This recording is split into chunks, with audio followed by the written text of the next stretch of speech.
Hello, everybody, and welcome to Penta versus the Pyramid. What is the Pyramid? I'm just going to go over what the Pyramid is before we jump into anything, but before I even jump into the jumping into, I'm just going to leave you a link down in the description below to Alexa's channel. This is a creation of his on Tabletop Sim, so you will require Tabletop Sim to play this. It'll be a link to his video explaining what the Pyramid is. I'm going to explain it as best as I can, and also we'll leave a link to the mod workshop portion of Steam for the Steam Workshop for Tabletop Sim for those that want to get it themselves. You will need to own a lot of games. We benefit from being YouTubers and streamers and content creators that get games aplenty. So if you own all of these games, feel free to do it. And even if you don't own the game, you don't need to be pressured to play the games that you roll. You can just have fun with it. It's a unique way to create run dynamics. Much like when I created the Deck of Isaac and he created the Wheel of Isaac, it was a way to enhance the games that we all love. And this is his newest one, and it's basically a pentathlon through various different games with objectives, unlocks, all kinds of unique stuff that I'm really happy that he did. Basically, you roll for the games you're going to play, and since we only have these 6 starter ones, I'm going to roll for the game I don't want to play, and then we're just going to play the other 5 that are left over, because it's got to be 5 games. Every game has a main objective and a secondary objective worth 100 points and 50 points, totaling for the 5 games you play as 750 points. If you go on a streak, say you win 3 of them back-to-back, you can see here if you win 3 back-to-back, you get an additional additional 250 points for the 2 streak and 3 streak. And if you win all 5 in a row, you get an additional 750 points, totaling up to 1,500 points, which is the max amount of score you can get on one pyramid run. It's a perfect run, and that's what I want to do. Once you complete a pyramid run, you can feel free to come back to the pyramid tabletop sim, and you can actually unlock additional stuff by scoring certain amounts. You can unlock things underneath these tiles. You can unlock secondary objectives for your games. So this is a Spelunky objective. That's a fuck. What? Okay, anyway, that's okay. You unlock secondary objectives. I'm going to zoom those out a little bit. It's a little zoomed in a little bit. And then once you buy something, you flip over a new card on top of it. There's 33 additional ones. You can get shop items, or you can get items at the end of your run for the amount of games you completed. So if you complete 3 of the games out of your 5, you get to draw 3 item cards. Why are they so zoomy? Why are you so zoomy, game? Jesus Christ. It's like a reset. So if I zoom it out, and I go over here, who's big again? I don't understand. Anyway, we're going to roll for the game that we're not going to play. And this dice physics is real bad.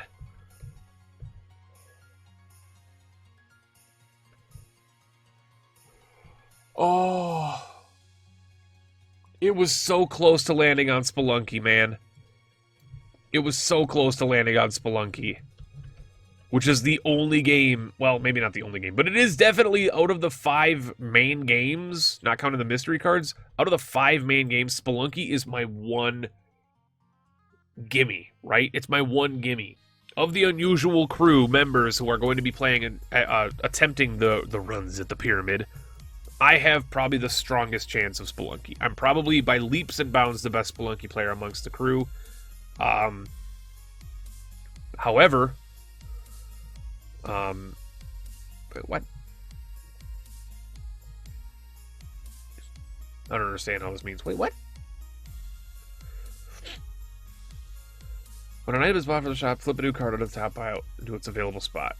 Cards have indicators in the bottom right to show up how they go into when bought. Okay, that's by these things. Okay, so it just replaces them on here.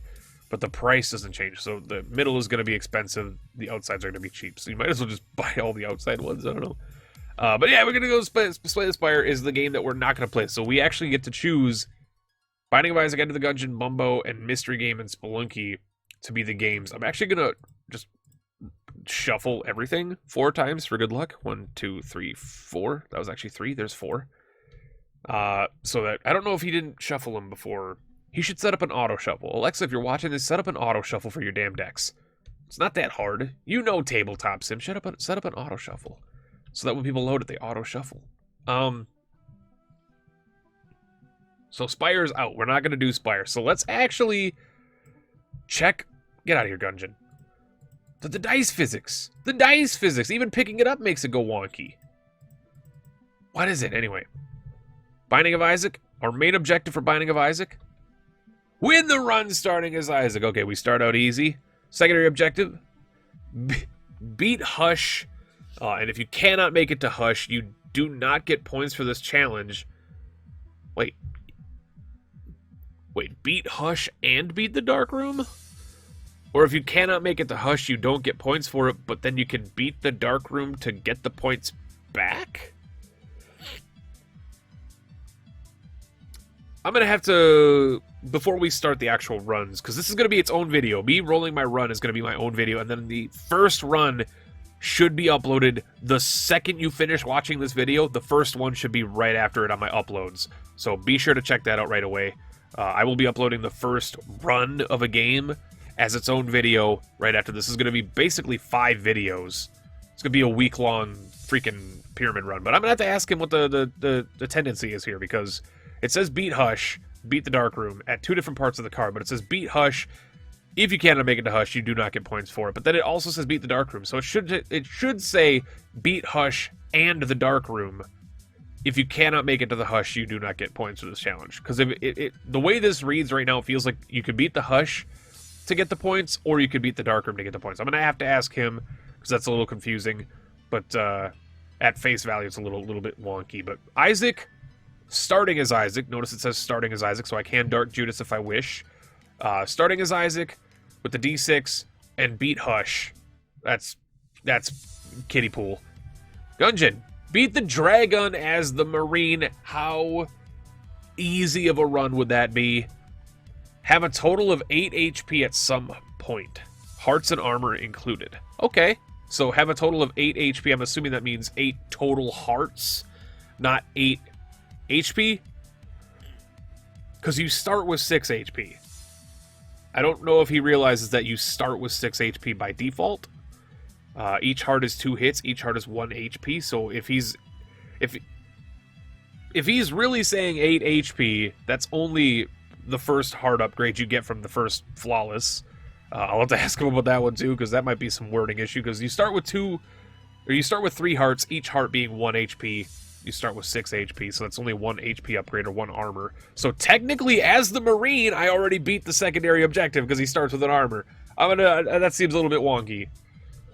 I'll ask him about that. Oh shit, we have to Bumbo. I forgot about Bumbo, man. Bumbo's another weak point for me. Play as Bumbo the Brave and beat the 3rd floor boss. I've only beaten the 3rd floor boss one time. I'm not a Bumbo master. Flawless a boss. Okay. Well, that was going to be a strong point. Not so much anymore. Okay. Splunky. All right. It actually doesn't matter what I get here. Beat Olmec as this girl and ghost at least one. That's kiddie pool as well. So these two are kiddie pool. This one is kiddie pool as long as that's, I mean, even if it's not 8 full hearts or full armor, that's still kiddie pool. These 3 are easy. This is going to be questionable.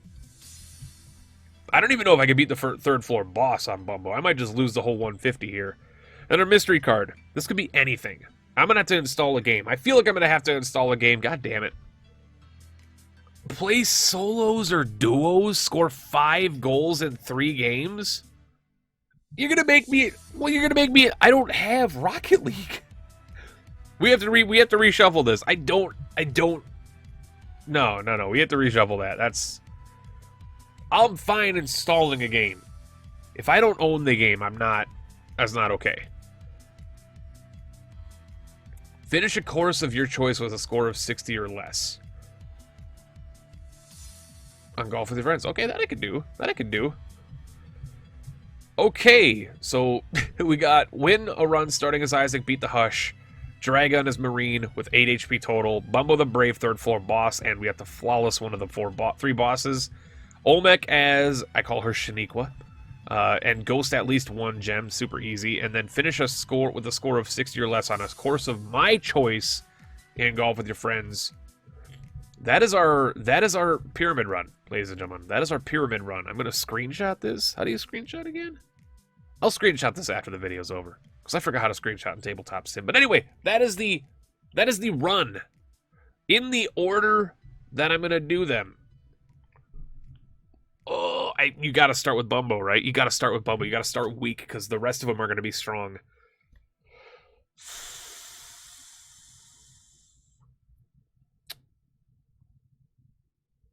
And if I start out strong, I could probably carry the momentum. So we start with Bumbo.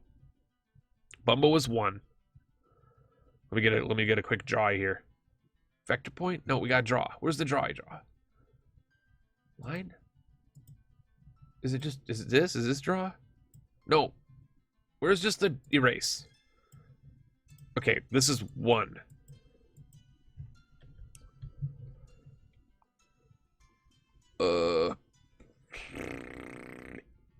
I gotta finish it strong. So let's do Golf with Your Friends 2. Then we'll do Isaac. Then we'll do Marine Gungeon, and then we'll finish it off with a Splunk. Bumbo, Golf, Isaac, Gungeon, Splunky. What am I predicting my score is going to be here? Obviously, I'd like to say it's going to be a perfect score, but this Bumbo run is getting me all kinds of washed up here a little bit because I don't Bumbo. So this is going to be... If I lose the Bumbo, then I get 4 in a row plus the 4 in a row plus... Okay, so it'd be 600... plus the 4 in a row.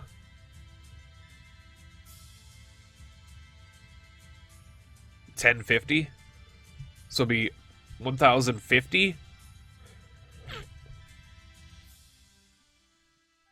That's fucking brutal. $1,200 for that unlock as well. Damn. Anyway, that's the run. We'll see you guys in the Bumbo run. Immediately once this video is done, click on the Bumbo run and check out how I did. Let's find out if I'm going to start out strong or not. Am I confident? I'm like a 60% confidence with Bumbo.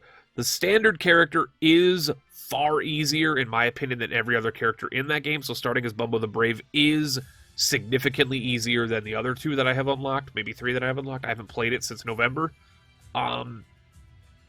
However...